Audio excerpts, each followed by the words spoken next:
Tupacén Caacupé Mombe Upí, la leyenda de la Virgen de Caacupé. Ojaí, David Galeano Olivera. Hoy coye coraca tomatime, peteiñan de Ipuicue, jera bajo se. Oyapoa upai shaguata anga, ibirawi. Rasaye coicatupiri, upemba epe, dai pori hasaha. Oñomombe u franciscano cuera, oikoa upepe, omongarai hahuesupe, haupe hahuere, José, oyeroviaitere hija, Jesús Kirito, ha tupacire. Se cuenta que antiguamente, hacia 1603 más o menos, en la reducción de Tomatí, ciudad del actual departamento de Cordillera, vivía el indio José, quien era un destacado escultor. Las imágenes que esculpía en madera eran de incalculable belleza. Petei ara José, oseo jekai virá oikotemeta bajembiaponá, oguatá yabeca aguire, oñandusa pi ajiapúa yerere, nimbora guaycurucuera, daja eiva jesegua, ojecha hikuai Josépe, haoñemboya jese, behuecatu kininime, oyucasewi chupe. José oñanduvo chupecuera andaye, tuiseiterei oñemondui, haoñepynu oñanika aguire, peisahawi, oyuhu hapepe, petei ibira kakuaa, haupeva kupepe jeko oñemi, haoñepynu oñembo'e tupacýme.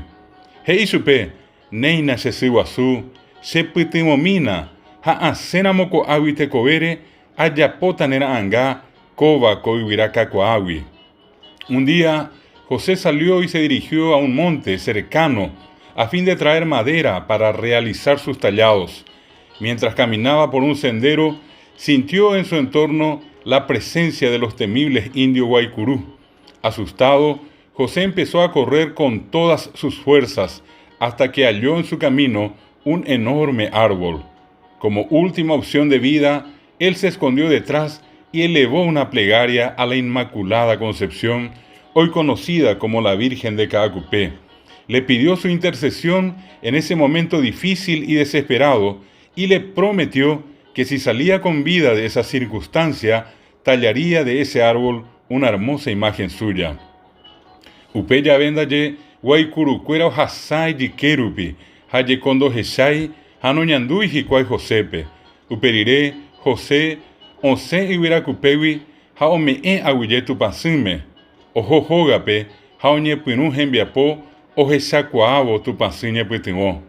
Hérape, ojapo mokõi ta'ãnga, peteĩ tuichavéva, ohejava'ekue tomatíme, ha ambue michĩvéva, ojeguerahava'ekue Kaakupépe, ha ha'éva upe oñemomoráva ha oñemomba'eguasúva. Al rato, los Guaycurú cruzaron por el sitio sin descubrir a José, quien tras ese milagro agradeció a la Virgen por la ayuda prestada. Cuando retornó a la reducción, José talló dos imágenes de la Virgencita. Una de ellas, la más grande, quedó en el pueblo de Tomatí, mientras que la otra, la más pequeña, fue llevada a Caacupé, donde hasta hoy es venerada por el pueblo paraguayo de confesión católica.